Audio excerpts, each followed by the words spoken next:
Good morning. चलिए आज के सेशन में हम लोग देखते हैं 2-3 टॉपिक आज भी कवर करेंगे। Mode of registration of company क्या होता है, कंपनी का एमओए क्या होता है, कंपनी का एओए क्या होता है, आर्टिकल ऑफ एसोसिएशन क्या है, मेमोरेंडम ऑफ एसोसिएशन क्या है। ठीक है, पिछली वीडियो में हमने डिस्कस किया था meaning, features and types of company. अगर उस लेक्चर को आपने नहीं देखा है तो डिस्क्रिप्शन बॉक्स में जाके पहले उसको देख लो आप लोग, तो बेटर रहेगा। उसका लिंक डिस्क्रिप्शन बॉक्स में है। उसके बाद आज के लेक्चर में हम लोग 3-4 टॉपिक और कवर करेंगे जो कि आपके रेलेवेंट एग्जाम के लिए बहुत इंपॉर्टेंट है। चलो without wasting a single minute start करते हैं आज का सेशन। सबसे पहले स्टार्ट करते हैं आज की class, mode of registration of company. किस तरीके से मुझे अगर कंपनी रजिस्ट्रेशन करानी है तो मैं किस तरीके से रजिस्ट्रेशन कर सकता हूँ। देखो क्या कहता है। सबसे पहले अगर कंपनी रजिस्ट्रेशन की बात अगर आती है तो हमें पता होना चाहिए कि ये प्रमोटर कौन होते हैं। प्रमोटर, क्योंकि प्रमोटर ही वो पर्सन है जो कंपनी को इनकॉर्पोरेट कराता है, जो कंपनी को इनकॉर्पोरेट कराने के लिए जिम्मेदार है, उसी को हम प्रमोटर बोलते हैं। तो कंपनीज एक्ट 2013 में प्रमोटर को डिफाइन किया गया है। डेफिनेशन इंपॉर्टेंट है, देखो क्या लिखा हुआ है। प्रमोटर की डेफिनेशन में लिखा हुआ है, एक्ट कहता है जी, means, promoter means a person, 3 चीजें इसके बारे में, who has been named as such a prospectus as identified by the company in the annual return referred to in section 92। एक बात। दूसरी बात, who has control over affair of the company directly indirectly as a share holder, director otherwise. तीसरी बात, in accordance with who the advice, direction, instruction board of director of the company is accustom to act. मतलब promoter हम उसको मान के चल रहे हैं या तो जिसका नाम प्रोस्पेक्टस में आपने स्पेशली लिख दिया कि भैया ये हमारी कंपनी का एज अ प्रमोटर काम करेगा उसको, या जो पर्सन कंपनी के अफेयर्स को मैनेज करता है, जो कंपनी के अफेयर्स को डायरेक्टली इनडायरेक्टली मैनेज करता है, उसको हम प्रमोटर्स मानेंगे। और तीसरा, जिसकी एडवाइस के, जिसकी सलाह पे, जिसके निर्देश पे कंपनी काम कर रही है, उसको हम प्रमोटर बोलेंगे। ये तो हुई एज एक्ट की डेफिनेशन। तो इसका मतलब सिंपल लैंग्वेज में अगर देखें तो प्रमोटर कौन है, सिंपल वर्ड्स में अगर देखें तो प्रमोटर कौन है जी, ये देखो सिंपल वर्ड्स में डेफिनेशन ये कहती है, person who form the company. ये लो जी, प्रमोटर है, सिंपल सी बात, इसने कंपनी फॉर्म करी। जैसे विप्रो किसने फॉर्म करी, अजीम प्रेम जी ने फॉर्म करी, प्रमोटर है उस कंपनी के। एप्पल किसने फॉर्म किया, स्टीव जॉब्स ने किया, प्रमोटर है उस कंपनी का।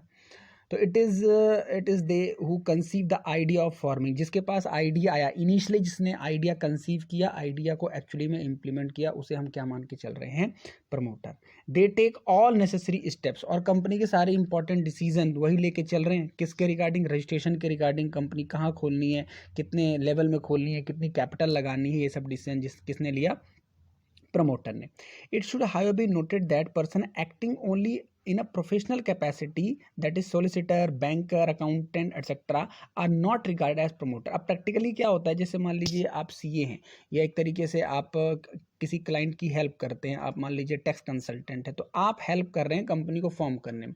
तो ऐसा नहीं है कि मैंने अगर कंपनी रजिस्ट्रेशन का फॉर्म भरा है किसी के बिहाफ में तो मैं प्रमोटर हो गया। बात समझ आई? जैसे सीए से बहुत सारी कंपनी फॉर्म करते हैं तो they are not to be called as promoter of that company. Clear? Promoter का कॉन्सेप्ट यहाँ पे हमें खत्म हो जाता है। आगे चलते हैं। अब आगे कॉन्सेप्ट में हमें देखना है फॉर्मेशन ऑफ कंपनी। कंपनी को मुझे फॉर्म करना है। अब मुझे प्रमोटर तो पता चल गया क्या होता है, अब कंपनी को मुझे फॉर्म कराना है, तो मुझे इतनी बातें पता होनी चाहिए। पब्लिक कंपनी में भाई साहब मिनिमम 7 मेंबर्स चाहिए मुझे कंपनी इनकॉर्पोरेट कराने के लिए। प्राइवेट कंपनी में मिनिमम 2 मेंबर चाहिए और 1 पर्सन में कम से कम 1 पर्सन होना चाहिए। ये हमने टाइप्स ऑफ कंपनी में भी देखी थी ये चीज़ें, ठीक है। तो ये मिनिमम मेंबर्स, ठीक है। इतने मेंबर अगर मेरे पास हैं तो मैं कंपनी इनकॉर्पोरेट करा सकता हूँ। अब अगर जो प्रोसीजरल एस्पेक्ट की बात की जाए, कितने स्टेप्स है कंपनी फॉर्म करने के लिए, वो यहाँ से स्टार्ट होते हैं।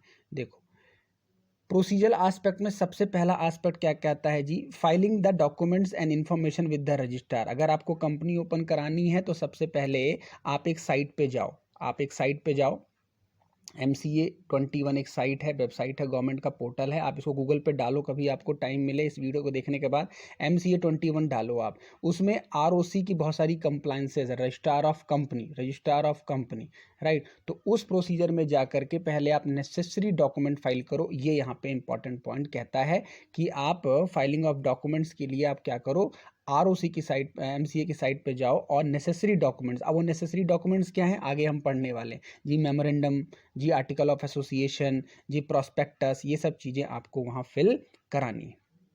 एक हमें प्रोसेस पता चल गया।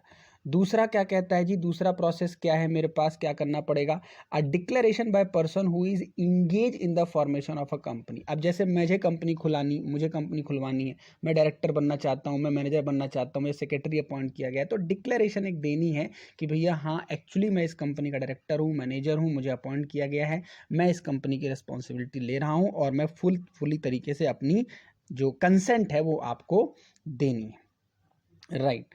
उसके बाद नेक्स्ट पॉइंट कहता है जी, a declaration from each of subscriber to the memorandum and from person named as first director if any in the article stating that. अब जो फर्स्ट डायरेक्टर कंपनी का अपॉइंट होगा, अब डायरेक्टर की बात अभी हम यहाँ डिटेल से नहीं कर पाएंगे, डायरेक्टर भी कंपनी के कई टाइप के होते हैं, first director, nominee director, alternate director, additional director, बहुत टाइप के होते हैं। तो यहाँ पे फर्स्ट डायरेक्टर जो कंपनी का होगा उसको क्या लिख के देनी है, 3 बातें। ही is not convicted an offence, उसने कोई जुर्म नहीं किया है, मैं डायरेक्टर बनने वाला हूँ कंपनी का, मुझे फेयर होना जरूरी है, कंपनी लॉ कहता है।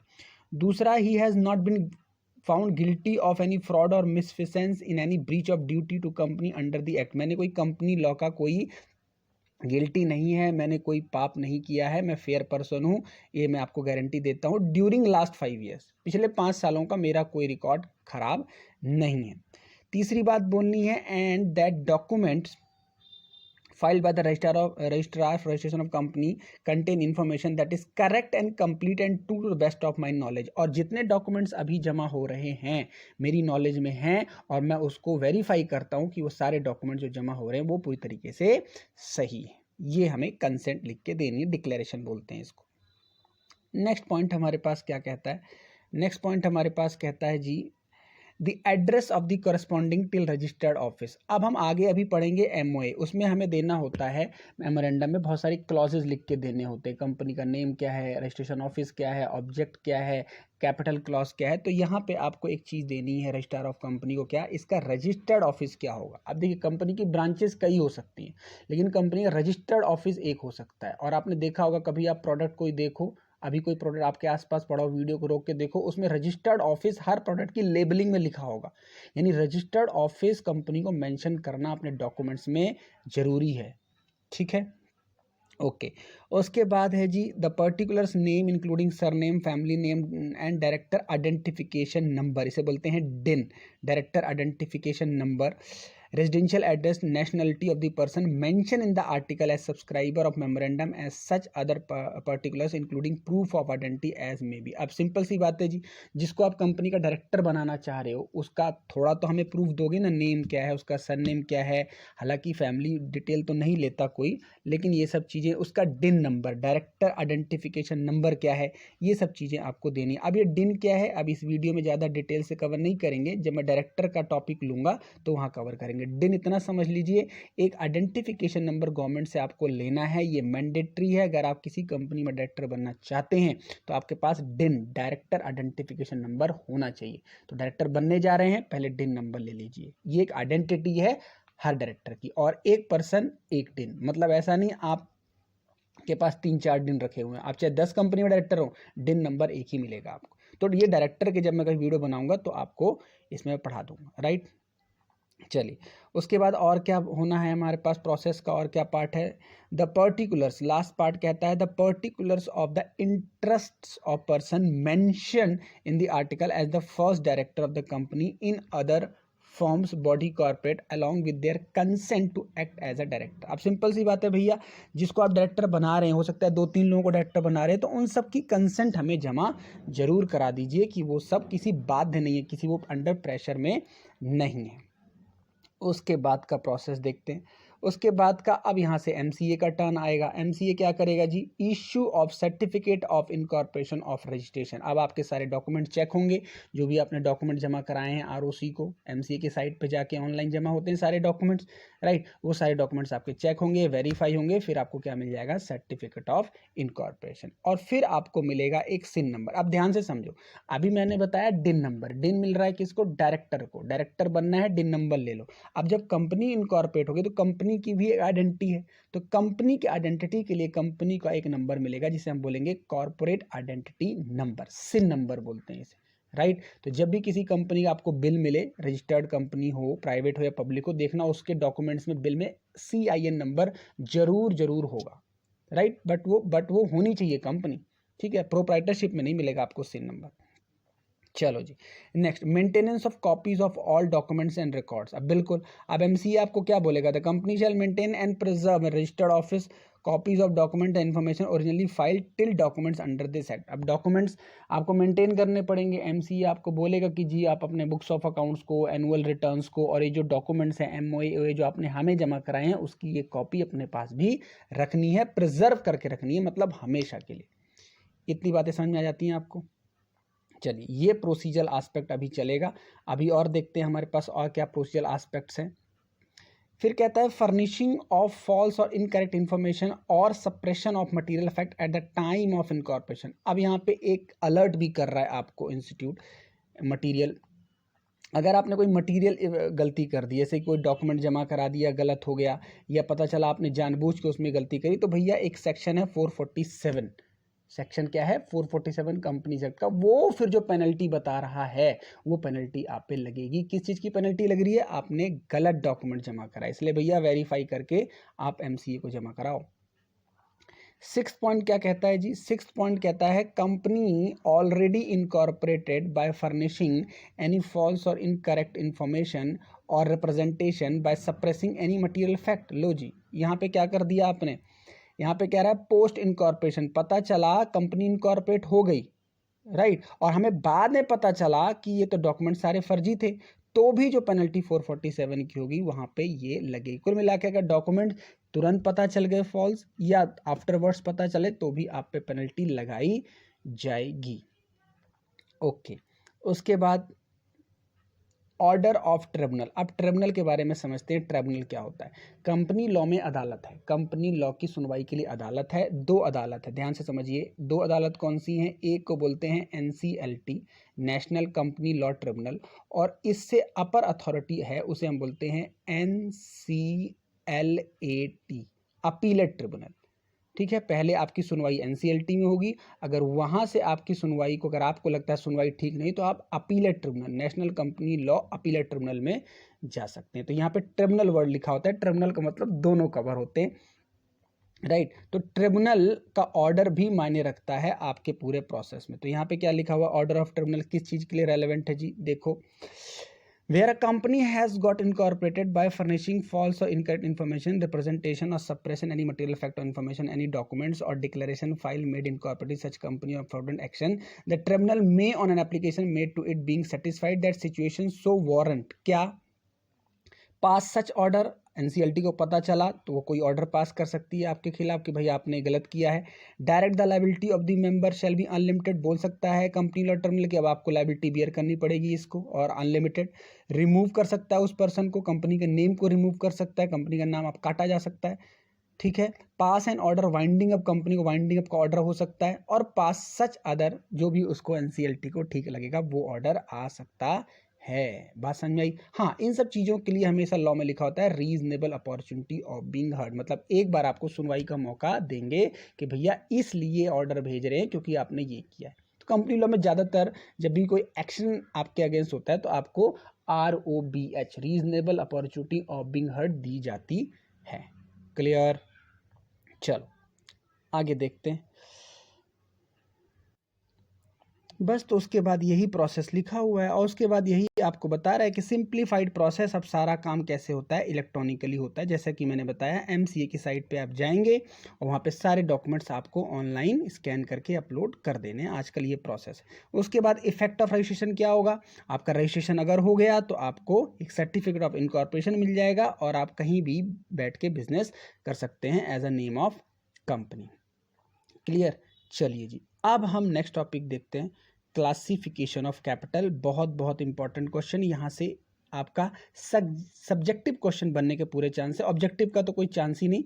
यहाँ पे ऑब्जेक्टिव ना बन के सब्जेक्टिव पूछेगा वो कितने टाइप की कैपिटल होती है और उसको एक्सप्लेन करने के लिए आपके बोलेगा। तो कैपिटल की कितनी क्लासिफिकेशन है जी? फर्स्ट कैपिटल देखिए, नॉमिनल और ऑथराइज और रजिस्टर्ड कैपिटल। अभी आपने कंपनी इनकॉर्पोरेट कराई, यस, अब आपने कंपनी इनकॉर्पोरेट कराओगे तो कोई कैपिटल आपने बताया होगा कि मैं इतनी कैपिटल से रजिस्टर्ड हो रहा हूँ, इतनी कैपिटल बिजनेस में लगा रहा हूँ, बस वही कैपिटल आपकी नॉमिनल, ऑथराइज या रजिस्टर्ड कैपिटल। एक बार रीड कर लेते हैं आपकी सिंप्लिसिटी के लिए। देखिए क्या लिखा हुआ है, this form of capital has been defined to 8 of Companies Act. Authorized capital, nominal capital means such capital as authorized by memorandum of the company, जितनी आप memorandum में declare करोगे, memorandum वही documents MOA, to be maximum amount of share capital of the company. Thus it is sum stated in the memorandum as capital of the company with which it is registered, जिससे आप registered हुए हैं, जो आपने अपने MOA में declare किया होगा। आगे एक सेंटेंस इसमें लिखा हुआ है, it is usually fix at the amount which is estimated the company will need including the working capital, reserve capital if any, यानी इसमें वर्किंग कैपिटल, रिजर्व कैपिटल सब इंक्लूड करके जितना आप ऑथराइज करेंगे, जितने से आप अपने आप को नॉमिनेट करेंगे। उसके बाद आप ध्यान समझिए इशूड कैपिटल। और अब मान लीजिए आप पब्लिक कंपनी, मैंने आपको पढ़ाया था types of company, public company, और अगर आप पब्लिक कंपनी हैं और पब्लिक से पैसा रेज करना चाहते हैं यानी शेयर इशू करना चाहते हैं, तो जितनी कैपिटल आप इशू करेंगे, जितनी कैपिटल आप इशू करने की सोच रहे हैं, सपोज मुझे 100 करोड़ रुपए चाहिए, तो मैं बता रहा हूं एमसीए को कि मुझे 100 करोड़ रुपए का फंड चाहिए, मैं इशू करने जा रहा हूं, that is my issued capital. Clear? इस पूरे पैराग्राफ को आप पढ़ लेना। सब्सक्राइब इसी का एक कंटिन्यू, अब ध्यान रखना है सब कंटिन्यूएशन है। अब सब्सक्राइब कैपिटल कौन सी है? जितनी इशू कर रहे हो आप, सारी थोड़ी ना पब्लिक ले लेगी। सपोज आप 10,000 रुपए चाह रहे हो, 5,000 के लिए ही आवेदन आए, है ना, तो ऐसा हो सकता है जितना सब्सक्राइब होगा, जितना सब्सक्राइब लोग करेंगे, जितना पब्लिक आपसे शेयर कंट्रीब्यूट करवाएगी, जितना शेयर लेगी, उसे हम बोलेंगे सब्सक्राइब्ड कैपिटल। उसके बाद हमारे पास है called up capital. Called up capital क्या है जी? कॉल्ड अप कैपिटल किस चीज़ की है? अब कॉल्ड अप में सब्सक्राइब में हो सकता है कि आपने अभी कुछ अमाउंट बाद में मांगने की सोची, हो सकता है जैसे ना हम टाइम पीरियड दे रहे हैं कि भाई अभी इतना दे दीजिए, पब्लिक से हम बोल रहे हैं बाकी आप बाद में देना, तो जितना आपने कॉल किया, और कॉल में भी जितना पब्लिक पे करती है, जितना पब्लिक पे करती है, क्योंकि कभी कभी पब्लिक आउटस्टैंडिंग छोड़ देती है, कुछ देना नहीं बनता, उसका कॉल्स इन एरियर बोलते हैं उसको हम, अकाउंट्स में आपने पढ़ा हो कॉल्स इन एरियर, यानी पब्लिक देने से मना कर देती है या उसको कोई अनएबिलिटी हो जाती है, that is calls in arrear. तो जितना हमने मांगा कॉल्ड अप, और जितना हमने मांगा उसमें से जो मिला, that is paid up capital. Clear? तो ये types of capital very important है, एक बार इस पूरे पीडीएफ को आप ध्यान से पढ़ लेना, या भी जो भी आपके पास रिस्पेक्टिव बुक होगी। क्लियर? चलिए आगे हमारे पास टॉपिक आता है शेयर्स। तो शेयर्स बहुत सिंपल सी बात, शेयर्स का टॉपिक डिस्कशन करने से पहले आपको ज़्यादा इसमें समझाने की ज़रूरत नहीं है। शेयर्स क्या है? सिंपल, कंपनी की जो कैपिटल है, कंपनी की जो पूंजी है, ठीक है। अब जैसे 100 करोड़ की पूंजी है, अब 100 करोड़ की पूंजी को ब्रेकअप कंपनी ने किया होगा ना।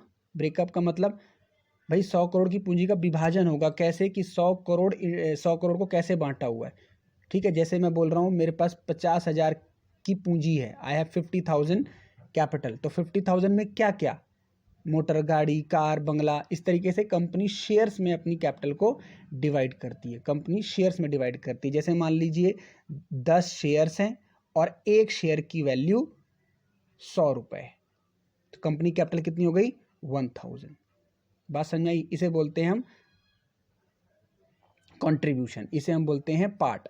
तो 10 शेयर हो गए और एक शेयर की वैल्यू 100 रुपये, तो अगर जिस किसी के पास 2 शेयर है, इसका मतलब वो कंपनी का 20 रुपये का ओनर है, 20 रुपये का उसने होल्डिंग कर रखी है, तो ठीक है। It is a denomination of capital, share is a denomination of capital. तो ये आप ये वाला पैराग्राफ एक बार शेयर्स का पढ़ लेना।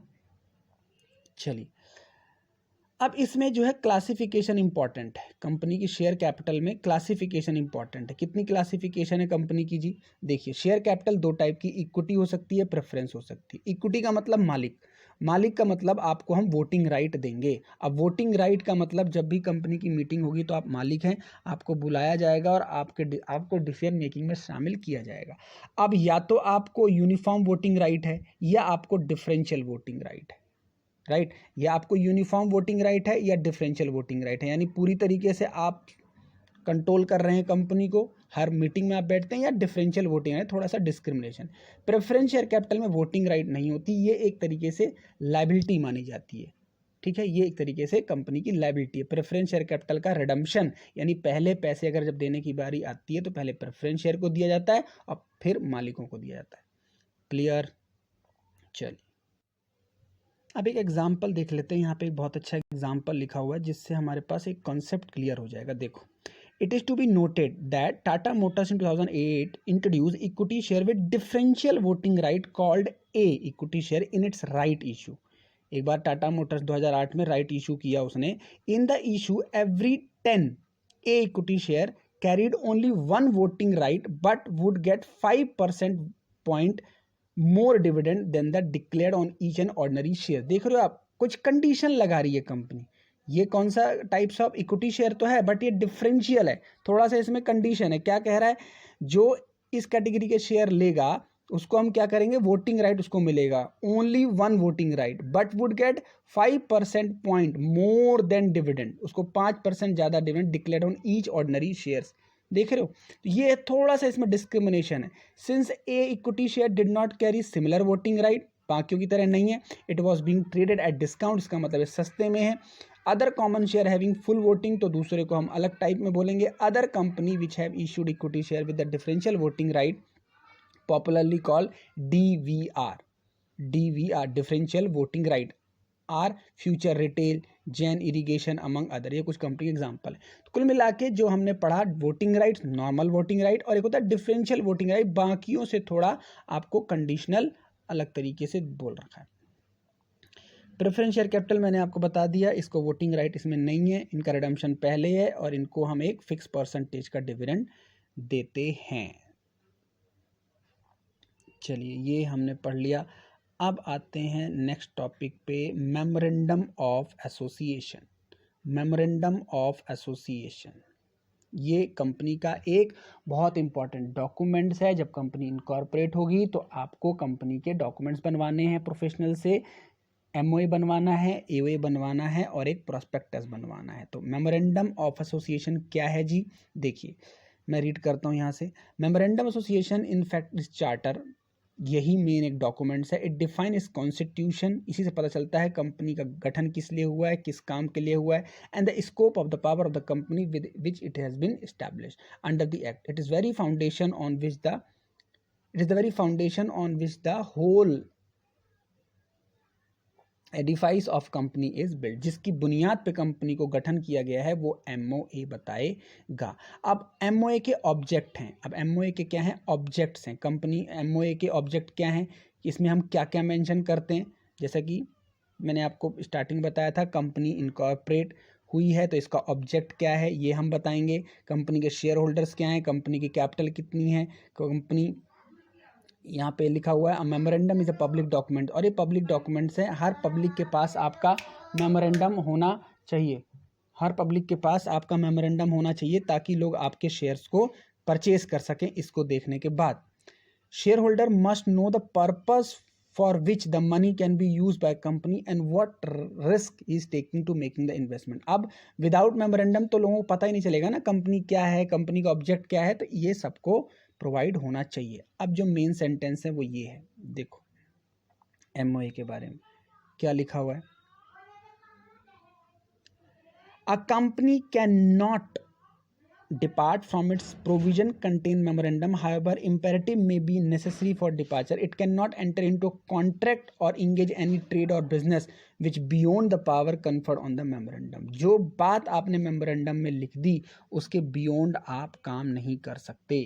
मतलब अगर मैंने मेमोरेंडम में लिख दिया मैं बिजनेस करूंगा ओनली टीचिंग का, तो मैं टीचिंग के अलावा बिजनेस नहीं कर सकता, ये गलत है। उसे हम बोलते हैं अल्ट्रा वायरस, उस काम को हम बोलते हैं अल्ट्रा वायरस, इसे रूल भी बोलते हैं अल्ट्रा वायरस। क्लियर? चलिए जी, ये हमारा हो गया मेमोरेंडम ऑफ एसोसिएशन।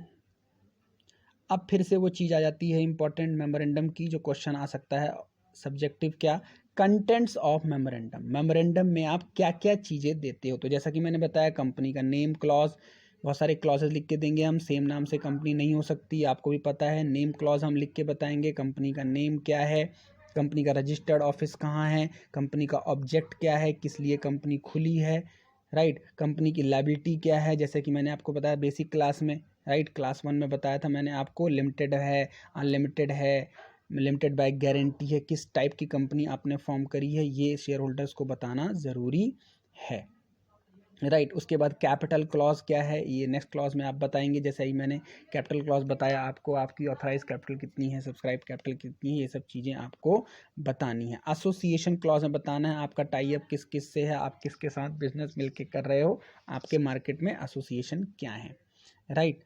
अच्छा, अब एक सेंटेंस देखिए क्या लिखा हुआ है यहाँ पे।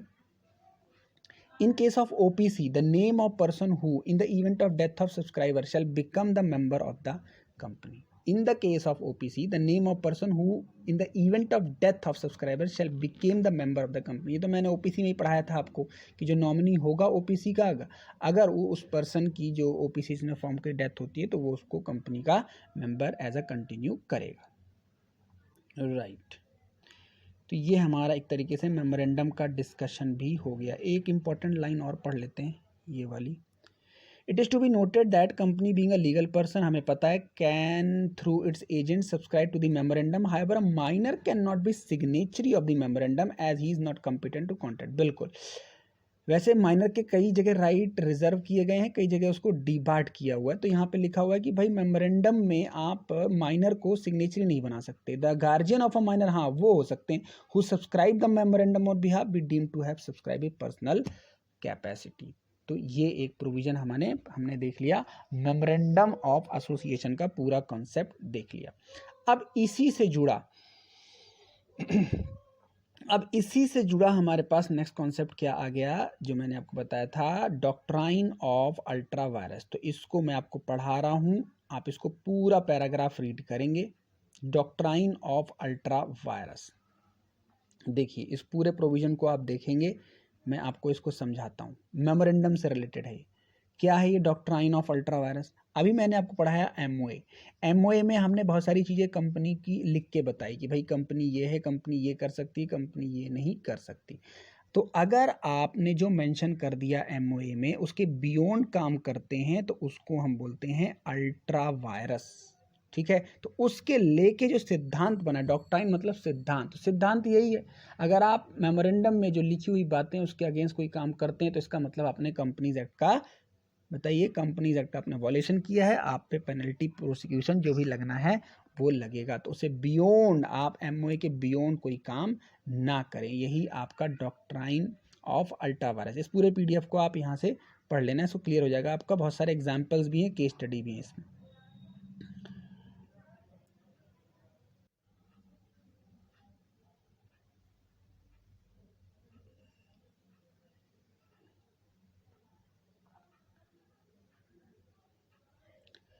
अब एक इम्पॉर्टेंट पॉइंट ये देख लेते हैं, what is the difference between MOA and AOA. तो आपको क्लियर हो जाएगा जो भी हमने एक तरीके से रीडिंग पार्ट किया है। देखो ऑब्जेक्टिव क्या है, memorandum association define and delimits the objective of the company, whereas article association laid down the rules and regulation. जहां वो क्या करती है, डिफाइन करती है किस चीज़ के बारे में, चार्टर के बारे में, ऑब्जेक्टिव के बारे में, ये रूल्स एंड रेगुलेशन बताता है आर्टिकल। रिलेशनशिप क्या है जी, memorandum define the relationship of the company with the outside world को जोड़ता है, और आर्टिकल क्या है, between company and its member के बारे में। ऑल्ट्रेशन क्या हो सकता है, memorandum can be altered only under certain circum, हर केस में चेंज नहीं कर सकते आप, लेकिन मोस्ट ऑफ द केसेस में आर्टिकल को चेंज किया जा सकता है। अल्ट्रा वायरस जैसा कि मैंने आपको बताया था, यस, अगर अल्ट्रा वायरस मेमोरेंडम के अगेंस्ट कुछ काम कर दिया तो फिर आप गिल्टी हैं, ठीक है। और act ultra vires to the article can be ratified, article के अगर कोई बात नहीं मान पाए तो उसको रेटिफाइड, बाद में सुधार संभव है क्योंकि वो अपने अंदर की बात है। क्लियर? चलिए नेक्स्ट इंपॉर्टेंट हमारे पास आता है डॉक्ट्राइन ऑफ इंडोर मैनेजमेंट। इसको भी मैं आपको समझाऊंगा, आप फिर इस पूरे पीडीएफ को डिटेल से पढ़ना, इस पे भी क्वेश्चन आता है।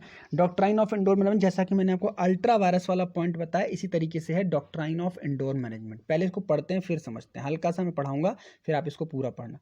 डॉक्ट्राइन ऑफ इंडोर मैनेजमेंट क्या है, section 399 of companies act provide that any person can inspect bye electronic means any document kept by the registrar और make a record of the same and get a copy of extract and documents including certificate of incorporation of any company on payment of prescribed fee। बिल्कुल भाई, जो company के documents, जो public documents है, उसको कोई भी इंस्पेक्ट कर सकता है इलेक्ट्रॉनिकली, इलेक्ट्रॉनिक आरओसी की साइट पे जाके निकाल सकता है, उसकी कॉपी भी ले सकता है।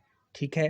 The memorandum and article of association of company when registered with the registrar of company became public document and they are available for inspection to any person on payment of nominal fee. In other words, section 399 confer the right of inspection to all. It is therefore the duty of every person dealing with the company to inspect its document and make sure that his conduct in the conformity with the provision, but whereas person reads them read them or not, it will be presumed that known the content of the document. This kind presumption implied notice called constructive notice. अब ध्यान समझिए आप इसने क्या बोल दिया। पहली बात, कंपनी लॉ ने छूट दी कि आप कंपनी डॉक्यूमेंट्स आप ध्यान पढ़ सकते हैं, आपको छूट दी जा रही है। लेकिन जब आप कोई कंपनी से कॉन्टैक्ट करते हैं, कोई शेयर खरीदते हैं और आप ये बहाना मारते हैं कि भाई हमने तो पढ़ा नहीं, तो ऐसा प्रिज्यूम किया जाएगा कि आपने कंपनी के डॉक्यूमेंट्स को पढ़ लिया है, आपने कंपनी के डॉक्यूमेंट्स को पढ़ के ही कॉन्टैक्ट किया है। इसे हम बोलते हैं डॉक्ट्राइन ऑफ कंस्ट्रक्टिव नोटिस। इसे हम क्या बोलते हैं? Doctrine of constructive notice. अच्छा, तो एक चीज़ हमें पता चल गई कि हमने ही वो बात नहीं मानी। क्या? हमें जब रिकॉर्ड को एक्सेस करने का राइट था और हमने नहीं एक्सेस किया तो हमारी गलती है। तो एक चीज़ तो हमें समझ में आया, कंस्ट्रक्टिव नोटिस यही कहता है कि हम डीम्ड कर रहा है कंपनी लॉ कि अगर आपने इस चीज़ को नहीं समझा कि जो डॉक्यूमेंट्स है उसको मुझे रीड करना चाहिए था, वो आपकी गलती है। ओके।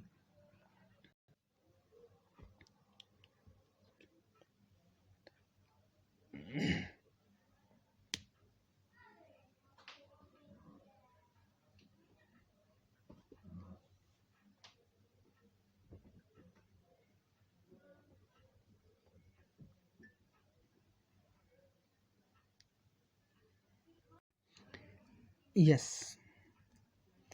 तो इसका मतलब यहाँ पे यही चीज़ ये बता रहा है कि इसका एक्सेप्शन ये है कि हम मानेंगे कि उसने डॉक्यूमेंट पढ़ा हुआ है, लेकिन doctrine of indoor management case में कहीं कहीं ऐसा हो सकता है कि हम किसका साथ देंगे? उस पर्सन का साथ देंगे जिसने कंपनी में कॉन्टैक्ट कर लिया और उसके साथ ऐसी कोई गलती हो गई या उसको डॉक्यूमेंट का क्या हो गया, मिस इन्फॉर्मेशन हो गई, तो किसका साथ दिया जाएगा? शेयर होल्डर्स का। उसको बोला जाएगा कि वो गलत नहीं है। अब इसमें 3-4 केसेस हैं।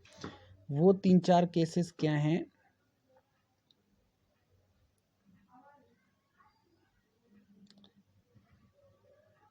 ये देखिए, यहां से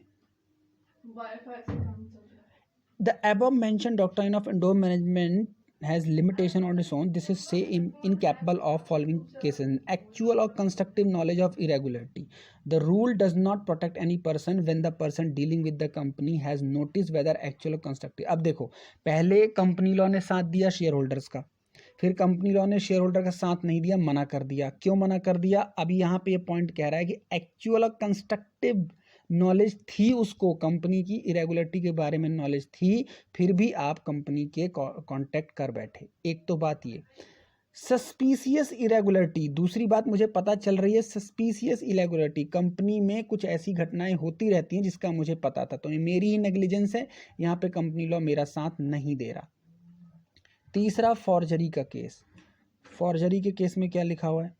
the doctrine of indoor management applies only to irregularities which might otherwise affect a transaction but cannot apply to forgery with must regarded as nullity। मतलब हम आपका साथ देंगे जब कंपनी की तरफ से इरेगुलरिटी होगी, लेकिन तब कंपनी लॉ आपका साथ नहीं देगा जब आपकी तरफ से कंपनी में कोई गलती हुई, आप उसके लिए जिम्मेदार है। तो ये पूरा एक प्रोविजन था डॉक्ट्राइन ऑफ इंडोर मैनेजमेंट और डॉक्ट्राइन ऑफ कंस्ट्रक्टिव नोटिस। इसको डिटेल से आप पढ़ना, या मैं कोशिश करूंगा इस पे अलग से डिटेल वीडियो बनाने की। इस टॉपिक्स में थोड़ा सा डिटेल और टाइम चाहिए, तो और इस पे हम डिस्कस कर लेंगे। बस, तो यहाँ तक हमने कंपनी लॉ का बेसिक जो पार्ट था वो कवर कर लिया। तो समराइज अगर हम करें तो अभी तक हमने इन 2 क्लासेस में क्या क्या कवर कर लिया। पार्ट 1 पार्ट 2 में सबसे पहले कंपनी की डेफिनेशन, प्रोसीजरल पार्ट हमने खत्म किया। कंपनी की डेफिनेशन क्या है, कंपनी के फीचर्स क्या हैं, ये हमने कवर किया। उसके बाद और क्या देखा हमने, फिर कॉर्पोरेट व्हील का कॉन्सेप्ट मैंने आपको समझाया था, कॉर्पोरेट व्हील का कॉन्सेप्ट, फिर इनकॉर्पोरेशन ऑफ कंपनी आज हमने देखा, पूरा हमने रजिस्ट्रेशन प्रोसेस डिस्कस किया, एमओए एओए डिस्कस किया, right, capital types of capital discuss करी, शेयर कैपिटल डिस्कस किया, memorandum of association, article of association, doctrine of constructive notice. हालांकि ये पार्ट थोड़ा सा हो सकता है इस पर फोकस नहीं हो पाया, इसकी अलग सी वीडियो मैं बना दूंगा, लेकिन इसको आपको पढ़ना है पूरा डॉक्यूमेंट्स, और जो भी डाउट आए आप पूछ सकते हैं, राइट। तो this is it, this is all. उसके बाद MCQ क्वेश्चन स्टार्ट होते हैं, उसकी आप प्रैक्टिस कर सकते हैं। कोई डाउट आएगा तो डिस्क्रिप्शन बॉक्स में व्हाट्सएप नंबर दिया हो, वहाँ से आप पूछ सकते हैं। This is all about company law. ये CA फाउंडेशन का स्टडी मटेरियल है, डिस्क्रिप्शन बॉक्स में गिवन है, आप वहाँ से इसको पूरा डाउनलोड कर सकते हैं, राइट। चलिए, थैंक यू सो मच।